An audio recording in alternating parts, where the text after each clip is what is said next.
Sa ngalan ng Ama, ng Anak at ng Espiritu Santo. Amen. Sumainyo ang Panginoon. At sumainyo rin.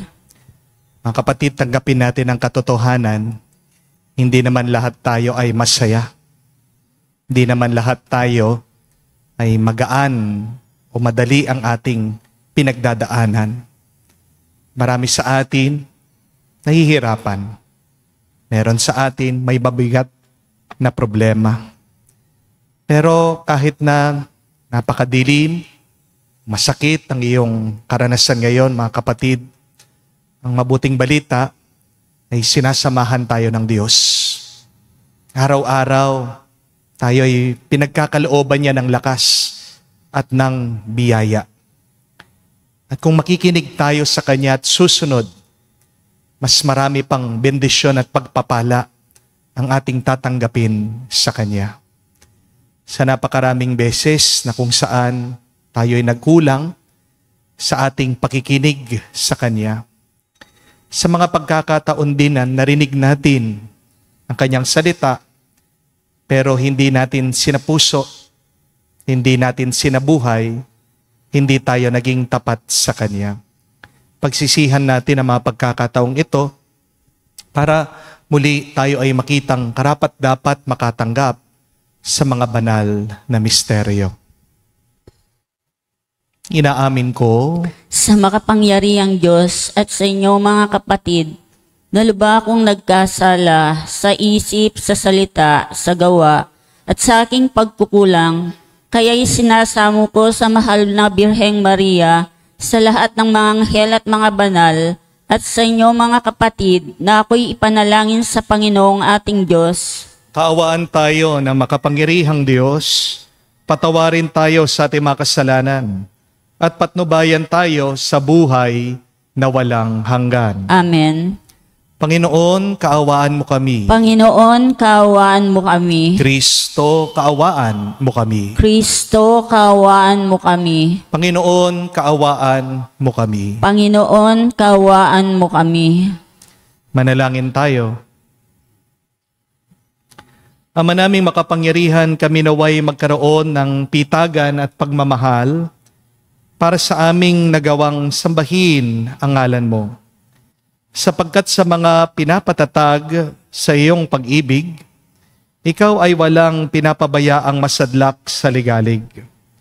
Niluluhog namin ito sa pamagitan ni Jesucristo, kasama ng Espiritu Santo magpa sa walang hanggan. Amen.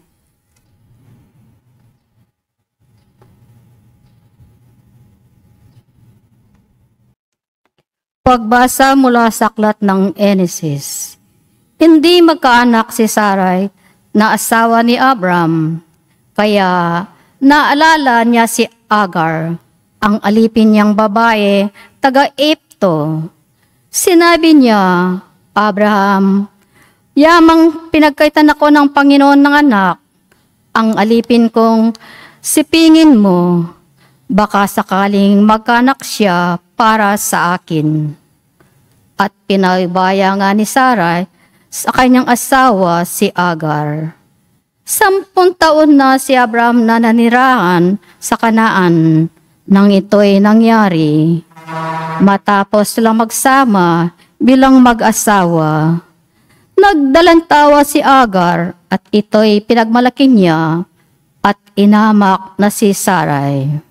Dahil dito sinabi Sarai kay Abraham, ikaw ang dahilan pag-amak ni Agar sa akin. Alam mong ako ang nagkalob sa iyo ng alipin kong ito. Bakit niya ako'y nahamak ngayon siya'y nagdadalang tao? Ang Panginoon nang humatol kung sino sa atin ang matuwid. At sumagot si Abraham, ibinabalik ko siya sa iyo at gawin mo sa kanya ang gusto mo. Pinagmalapatan ni Sarah si Agar, kaya ito'y tumakas. Sinalubong siya ng anghel ng Panginoon sa tabi ng isang bukal na nasa ilang. Ang bukal na ito'y malapit sa lansangan patungo sa sur. Tinanong siya, Agar, alipin ni Sarai, Saan ka nanggagaling at saan ka pupunta? Tumakas po ako sa aking Panginoon, ang sagot niya. Magbalik ka at pailalim ka sa kanyang kapangyarihan, wika ng anghel, at dinugtong pa. Ang mga anak mo ay para paparamihin, at sa karamihan hindi kayang bilangin. Di magluluwat, ika'y magsusupling, ngalang itatawag sa kanya'y Ismael. Dininig ng Panginoon ang iyong mga daing. Ngunit ang anak mo'y magiging mailap, hayop na asno ang makakatulad. Maraming kalaban, kahaway ng lahat, at di makikasama sa mga kaanak. Nagsilang nga si Agar ng isang lalaki, at ito'y pinangalang Ismael. No'y 86 na taon na si Abram. Ang salita ng Diyos. Salamat sa Diyos. Pasalamat tayo sa Diyos, kabuti niya'y lubos. Pasalamat tayo sa Diyos, kabutihan niya'y lubos. Magpasalamat sa Panginoong Diyos, pagkat siya'y mabuti, ang kanyang pag-ibig na hindi kukupas ay mananatili. Sino mga hahas upang magpahayag na siya'y dakila? Sino ang pupuri at magpapahayag ng kanyang ginawa? Pasalamat tayo sa Diyos, kabutihan niya'y lubos. At dapat magalak ang sino ang tawa na makakatarungan, nagawang matuwid at siyang adika na buong yang buhay. Pasalamat tayo sa Diyos, kabutihan niya'y lubos. Tulungan mo ako kapag ang bayan mo iyong kita. Sa pagliligtas mo'y isama sana ang likod mong haba, upang makita ko ang pag-unlad nila ay iyong hinirang, kasama ng iyong bansang nagagalak, ako'y magdidiriwang. Pasalamat tayo sa Diyos, kabutihan niya'y lubos.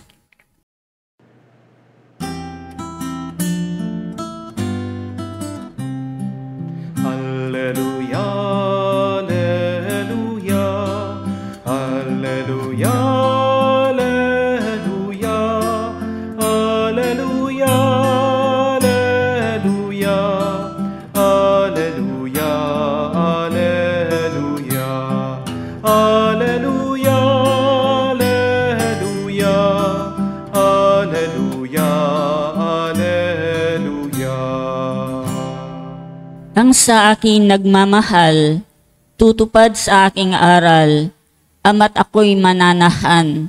Alleluia, alleluia. Sumainyo ang Panginoon. At sumainyo rin. Ang mabuting balita ng Panginoon ayon kay San Mateo. Papuri sa iyo, Panginoon. Nung panong yun, sinabi ni Jesus sa kanya malagad, hindi lahat ng tumatawag sa akin, Panginoon, Panginoon, ay papasok sa kaharian ng langit, kundi yaon lamang sumusunod sa kalooban ng aking amang nasa langit. Pagdating ng huling araw, marami ang magsasabi sa akin, Panginoon, nangaral po kami at nagpalayas ng mga demonyo at gumawa ng mga kababalaghan sa inyong pangalan. At sasabihin ko sa kanila, kailanman hindi ko kayo nakikilala. Lumayo kayo sa akin, mga mapaggawa ng masama. Kaya't ang bawat nakikinig at nagsasagawa ng mga salita kong ito ay matutulad sa isang taong matalino na nagtayo ng kanyang bahay sa ibabaw ng bato. Umulan ng malakas, bumaha, at binayo ng malalakas na hangin ang bahay na iyon. Ngunit hindi nagiba sapagkat nakatayo sa ibabaw ng bato. Ang bawat nakikinig sa aking mga salita at hindi nagsasagawa nito ay matutulad ng isang taong hangal na nagtayo ng bahay sa buhanginan. Umulan ng malakas, bumaha, at binayo ng malakas na hangin ang bahay. Bumagsak ang bahay na yon at lubusang nawasak. Nang masabi ni Jesus ang mga pananalitang ito, ang mga tao'y namangha sapagkat nagturo siya na parang isang may kapangyarihan at hindi tulad ng mga eskriba. Mga kapatid, ang mabuting balita ng ating Panginoon. Pinupuri ka naming Panginoong Hesukristo. Magandang araw po muli sa inyong lahat. Meron po akong good news at bad news para sa inyo. Gusto niyo po bang malaman? Siyempre, unahin po natin ang bad news. Ito po ang masamang balita. Hindi patas ang buhay. Life is unfair. Amen? May kakwentuhan po akong isang arkitekto. Ang dami daw po nilang ginagawang project ngayon. Hindi po bahay, hindi po mga building. Alam niyo po kung ano yung mga maraming project nila, mga garahe. At hindi lang po simpleng mga garahe ito, garahe daw na mga mayayaman. Ang trend daw po ngayon sa mga mayayaman, ang uso po sa mga ultra-rich, nagpapagawa po sila ng sobrang gandang garahe para sa mga luxury cars nila. Siyempre, maganda yung iyong sasakyan. Dapat maganda din yung iyong paglalagyan. Ang laman po kasi ng garahe ng mga mayayaman ay yung mga Ferrari, Porsche, Lamborghini. Diba? Napaka-unfair ng buhay. Habang ikaw, hindi mo alam kung paano mapapagawa, mapapaganda ang iyong bahay. Meron naman mga ibang tao napakadali magpagawa bahay ng kanilang mga sasakyan. Habang meron mga tao na walang bahay, meron naman mga tao sobrang dami ng kanilang bahay. Minsan, meron din naman po mga napakalulusog nila, napaka-healthy, pero sila yung mga ang daming bisyo. Napansin niyo po, yung mga tambay, yung mga marites, ang tataba, napaka-healthy, walang sakit. Di po ba? Yan nga minsan sinasabi ng ibang tao, buti pang nagbisyo na lang ako, Father. Sana nanginginom na lang ako, nagsisigarilyo ako. Pero kung sino pa yung mga tapat, matitinong nagtatrabaho, sila pa yung nagkakasakit. Kung sino pa yung inaasahan ng kanilang mga pamilya, sila pa yung nagkaka-cancer, sila pa yung mga nagdadialysis, sila yung mga na-stroke. Unfair din po minsan, di ba? Merong mga ibang tao, tatawag lang sa telepono, may kakausapin, ilang minuto lang, kumikita, milyon-milyon. Habang ikaw, ilang taon ka nang kumakayod, nagsisikap, hanggang ngayon, baon ka pa rin sa utang. Totoo, hindi pantay ang patak ng ulan. Ako nga po, minsan, naiinggit din ako sa ibang tao Confess ko lang po. Bakit? Sipin nyo, meron mga ibang tao, kahit na kumain na sila ng kumain, hindi tumataba. Ang papayat ng iba, di ba? Kahit na kumain sila ng sanggipsal, nagmumukbang, daming ice cream na kinakain, minsan, tumutungga ng mga beer, pero wala silang malalaking tiyan. Ako nga, konting kain lang, lumolobo na po ako. Unfair. Di po ba? This is the bad news. That life is not fair. Hindi pantay ang buhay. Pero kung merong bad news, may good news pa rin. Ito naman po ang ating narinig sa unang pagbasa. Unfair na si Hagar ang alipin ni Sarah. Hinahamak siya ng kanyang amo. Dahil daw hindi magkaanak itong si Sarah, pinakisiping ni Sarah ang kanyang katulong sa kanyang asawa si Abraham. Unfair. Kasi hindi naman po kasalanan na mabuntis nitong si Hagar. Pero nung nalaman na ni Sarah na may laman na ang kanyang tiyan, pinag-initan na siya ni Sarah. Hinamak ni Sarah yung katulong niya, si Hagar. Di ba unfair yun? Hindi naman talaga kasalanan ni Hagar. Pero siya pa ang pinahirapan. Pero tignan niyo po ito, mga kapatid. Nung tumakas si Hagar dahil sa pagmamaltrato ni Sarah, natagpuan siya ng isang anghel. At pinapabalik siya ng Diyos kahit na sinasaktan siya ni Sarah. Bakit? Kasi may good news ang Diyos sa kanya. Oo, hindi patas ang buhay, pero pinaalala sa kanya, nakikita ng Diyos ang lahat. Nagbabantay palagi ang Panginoon. Oo, hindi madali minsan ang buhay, pero sa gitna ng kahirapan, nandun pa rin at mararanasan pa rin natin ang Diyos. Oo, hindi pantay ang buhay, pero bandang huli, hindi lang papantayin ng Diyos ang ating buhay. Gagawa siya ng paraan para mag-umapaw ang kanyang pagpapala, ang kanyang grasya. Kahit daw sinaktan si Hagar, sabi ng Diyos, narinig niya ang kanyang dasal. Bandang huli, pinangako ng Diyos kay Hagar na magiging ina siya ng isang bansa. Magiging ina siya ng isang lahi. Ang pangalan po ng lahi ay ang mga Ishmaelites. Kaya tandaan niyo po itong mabuting balita, mga kapatid. Kahit na mag-umpisa na unfair ang buhay mo, matatapos pa rin yan sa grasya, sa pagpapala, sa pagmamahal ng Diyos. Amen? Kaya nga po, mga kapatid, huwag mong pipiliin na maging biktima ka ng buhay. God did not created you to become a victim. God created you as His son and daughter. You are a beloved by God. God strengthens you every day. You are a warrior. Refuse to be ruled by fear, pessimism, and negativity. Huwag ka susuko, kapatid. Maging matapang ka. Harapin mo mga pagsubok ng buhay na may tuwa, pananampalataya, at pagmamahal.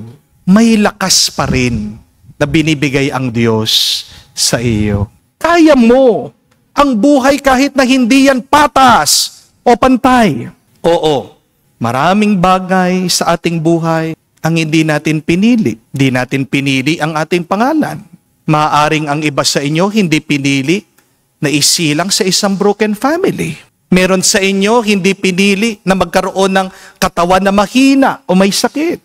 Marami sa atin pinanganak sa isang pamilya hindi naman na mayaman. Pero kahit na wala tayong choice sa umpisa ng ating buhay, may choice ka pa rin, kapatid, sa iyong kasalukuyan. May choice ka pa rin kung paano mo tatapusin ang kwento ng buhay mo. Kapatid, huwag kang malulungkot dahil masamang nag-umpisa ang buhay mo. Kasi ang mahalaga, may magagawa ka pa. Ang mahalaga, may ginagawa palagi ang Diyos.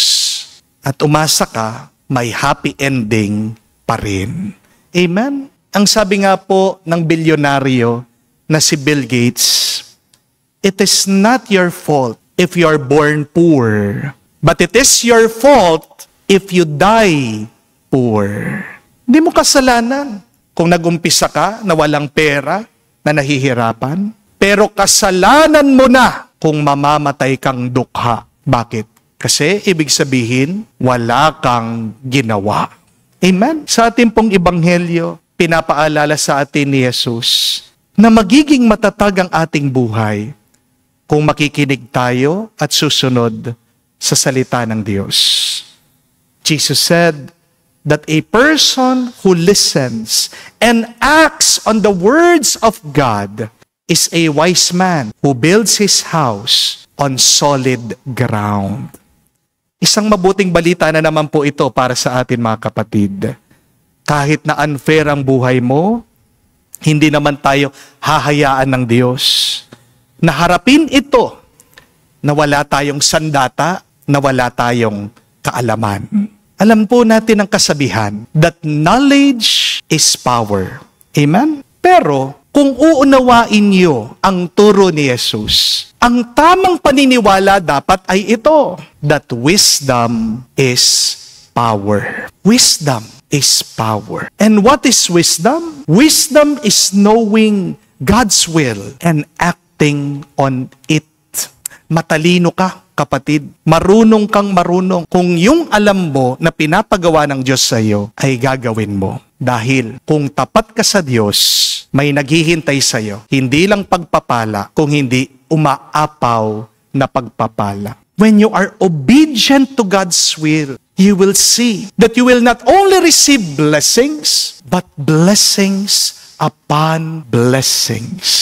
Kapatid, huwag mong sisisihin ang Diyos. Bakit masama ang buhay mo ngayon? Sisihin mo ang sarili mo. Baka naman hindi ka nakikinig sa Kanya at baka naman kahit na alam mo na kung anong pinapagawa ng Diyos sa iyo, hindi mo pa rin siya sinusundan.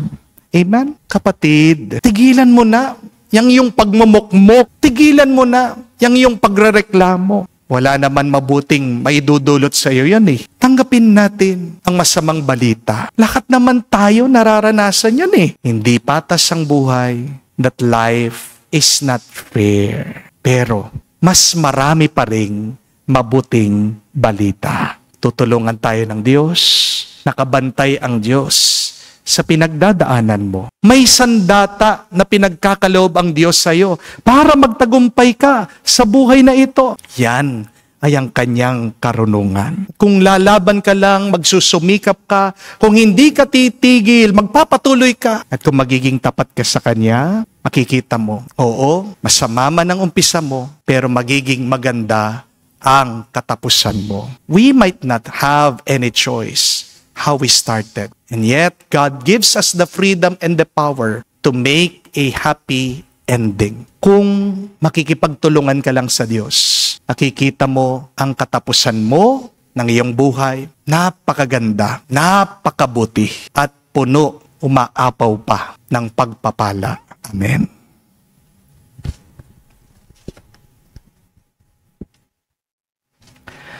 May patanalig tayong kumakapit sa Ebanghelyo na naghihikayat na itatag ang espiritual na tahanan sa kalooban ng Diyos. Manalangin tayo sa Ama, ating sabihin, Panginoon, dinggin mo kami. Panginoon, dinggin mo kami. Ang mga pinuno at miyembro ng simbahan naway mamuhay sa espiritu ng Ebanghelyo at laging hanapin ang kalooban ng Diyos sa pamamagitan ng tapat at mababang loob na paglilingkod.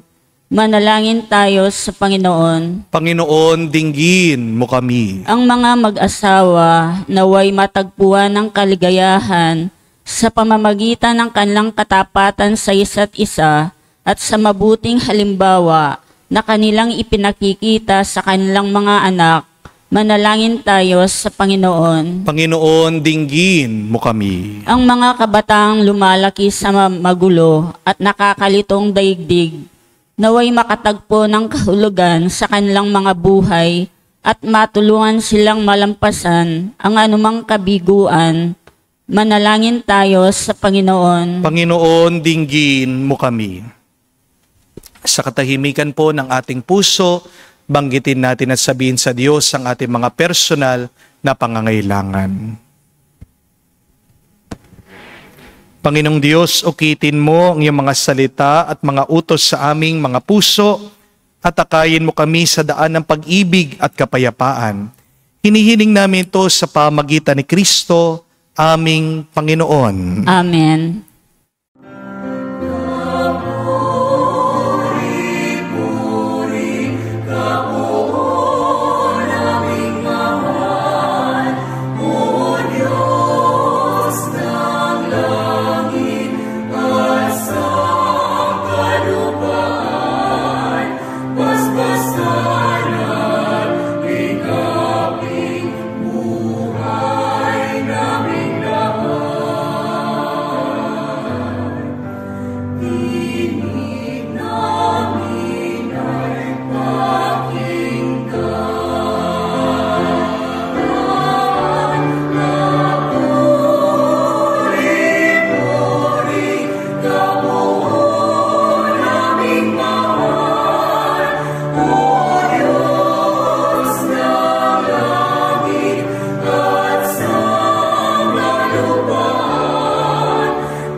Manalangin kayo mga kapatid, para ng ating mga paghahain ay kalugdan ng Diyos, amang makapangyarihan. Tanggapin nawa ng Panginoon itong paghahain sa iyong mga kamay, sa kapurihan niya at karangalan, sa ating kapakinabangan, at sa buong sambayanan niyang banal. Ama naming lumikha, tanggapin mo ang aming paghahain ng pagpupuri sa iyong kabutihan sa amin. Sa dulot nawa nitong kadalisayan, kami naway makapag-alay ng iyong kinalulugdan. Sa pamagitan ni Jesucristo kasama ng Espiritu Santo, magpa sa walang hanggan. Amen. Sumainyo ang Panginoon. At sumainyo rin. Itaas sa Diyos sa inyong mga puso at diwa. Itinas na namin sa Panginoon. Pasalamatan natin ang Panginoong ating Diyos. Marapat na siya ay pasalamatan. Ama naming makapangyarihan, tunay nga marapat ikaw ang aming pasalamatan. Pinagbibigyan mo itong aming maihayag, kahit na ito'y walang anumang maidaragdag. Sa kadakilaan sa iyo ay likas. Sa pagpupuri namin ang nakikinabang, ay kami rin namang iyong pinakikiharapan sa pamagitan ng iyong anak na minamahal.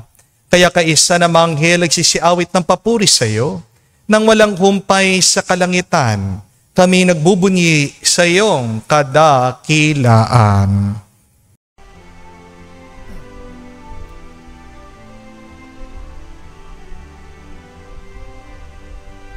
Santo, Santo, Santo, Panginoong Diyos ng mga hukbo, napupuno ang langit at lupa ng kadakilaan mo.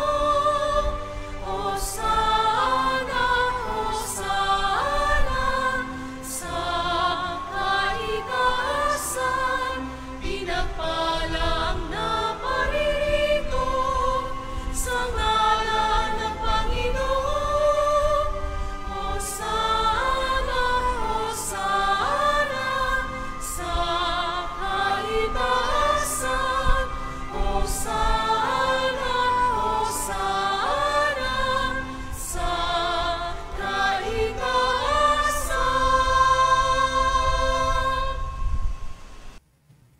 Ama naming banal, ikaw ang bukalan tanang kabanalan, kaya't sa pamagitan ng iyong Espiritu, gawin mong banal ang mga kaloob na ito, upang para sa amin, maging katawan at tugon ng aming Panginoong Hesu Kristo. Bago niya pinagtiis ang kusang loob na maging handog, hinawakan niyang tinapay, pinasalamatan kanya, pinaghati-hati niya iyon, inabot sa kanya malagad at sinabi, "Tanggapin ninyong lahat ito at kanin. Ito ang aking katawan na ihahandog para sa inyo."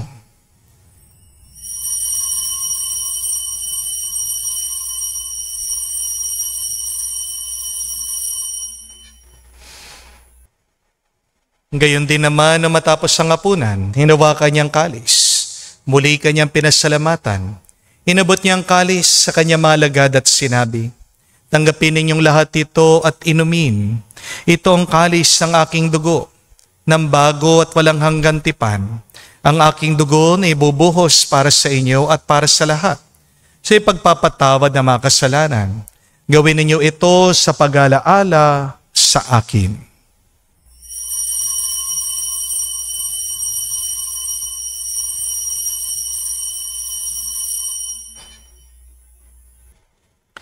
Ang misteryo ng pananampalataya.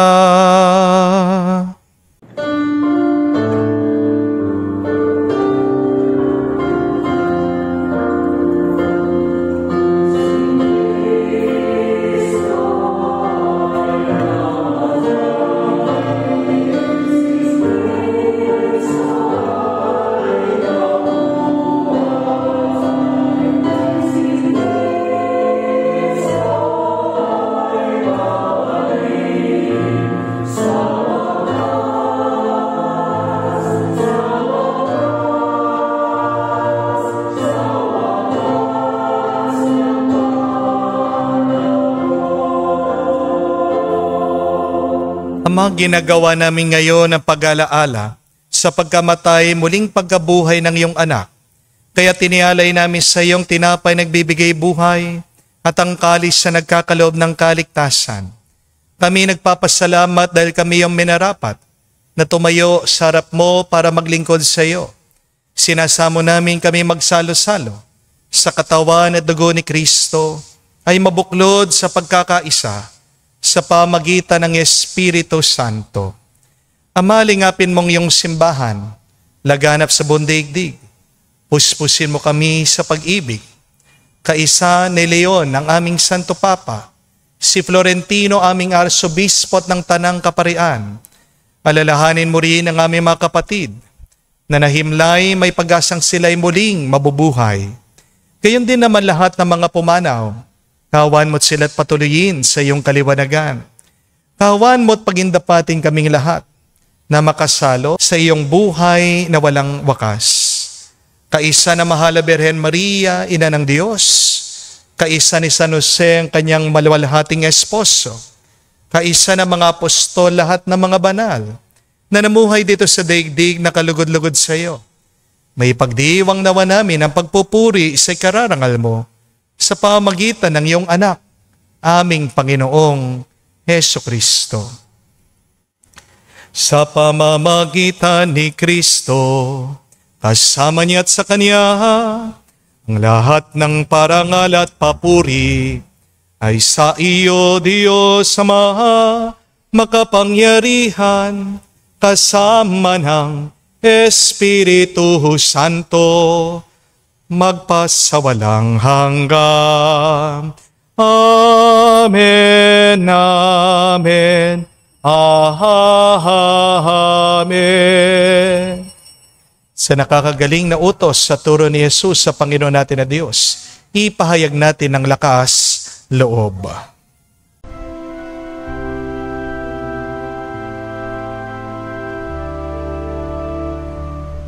Ama namin, sumasalangit ka, sambahin ang ngalan mo, mapasa amin ang kaharian mo, sundin ang loob mo dito sa lupa, para nang sa langit.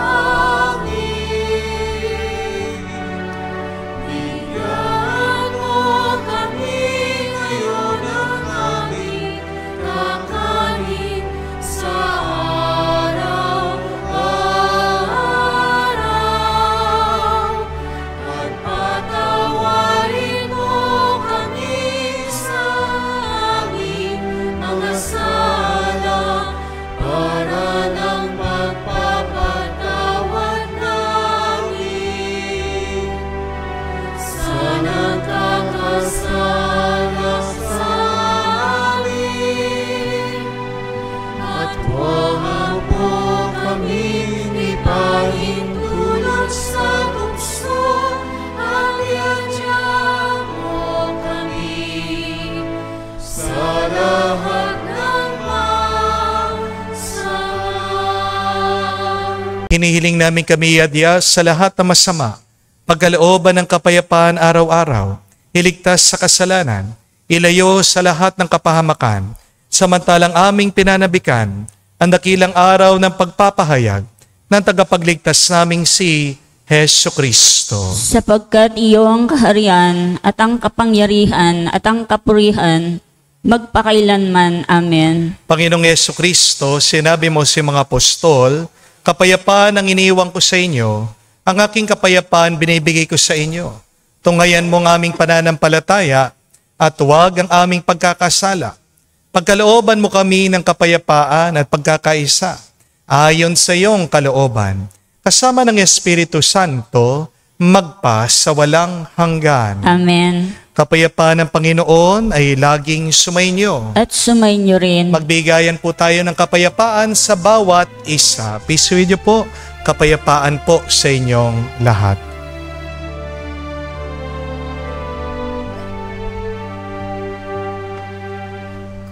Kordero ng Diyos na nag-aalis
Mga kapatid, naririto ang ating Panginoong Jesucristo, ang Kordero ng Diyos.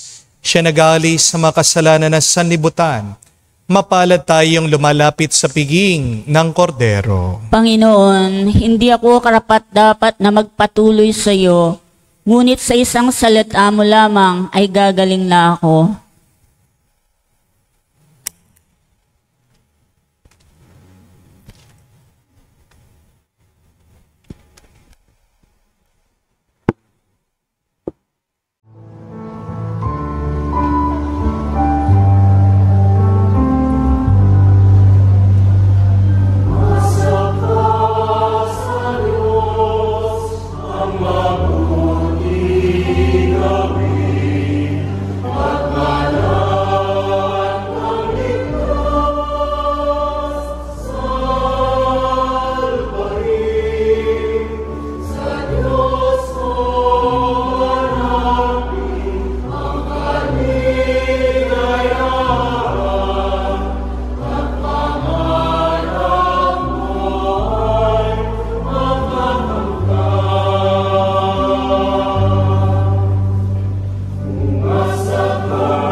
Manalangin tayo. Ama naming mapagmahal, kami na kinabang sa katawan at dugo ng iyong anak ay sumasamo sa iyong habag upang ang aming taimtim na ginanap ay maging pagtanggap namin sa tiyak mong pagliligtas. Sa pamagitan ni Jesucristo kasama ng Espiritu Santo, magpa sa walang hanggan. Amen. Ang masamang balita, the bad news is, life is unfair. Hindi patas, hindi pantay ang buhay para sa ating lahat. Pero mga kapatid, paalaala, huwag mong bibigyan ng maraming pansin o panahon yung masamang balita. Dahil ang mabuting balita pa rin ay kahit na mahirap ang buhay, maraming negatibong karanasan, tayong mga pinagdadaanan, nakabantay ang Diyos. Alam ng Diyos ang iyong nararanasan. At magtiwala ka sa Kanya, sumunod ka sa pinapagawa Niya. Dahil pag ang Diyos, Kanyang kagustuhan, iyong sinundan o tinupad, may nakahandang pagpapalat bendisyon sa iyo. Hindi mo man napili kung paano ka mag-umpisa, pero mapipili mo kung paano magtatapos ang iyong buhay. Tutulungan ka ng Diyos kung magpapatulong ka sa Kanya.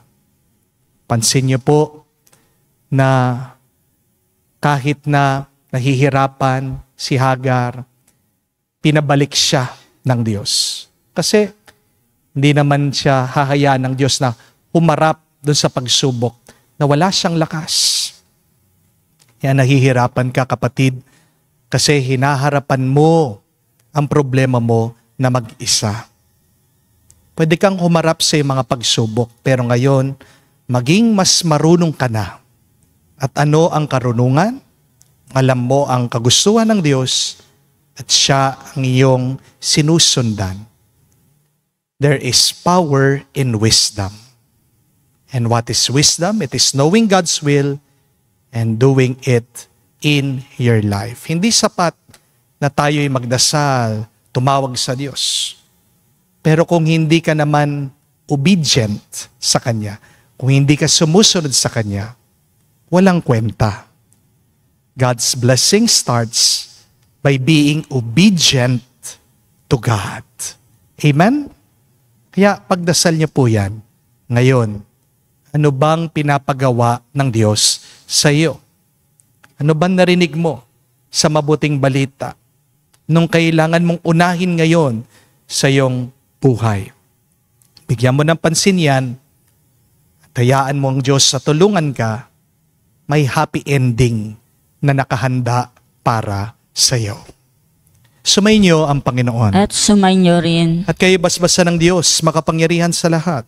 Sa ngalan ng Ama, ng Anak, ng Espiritu Santo, Amen. ang ating misa'y natapos na. Umayo kayo sa kapayapaan ni Kristo. Salamat sa Diyos.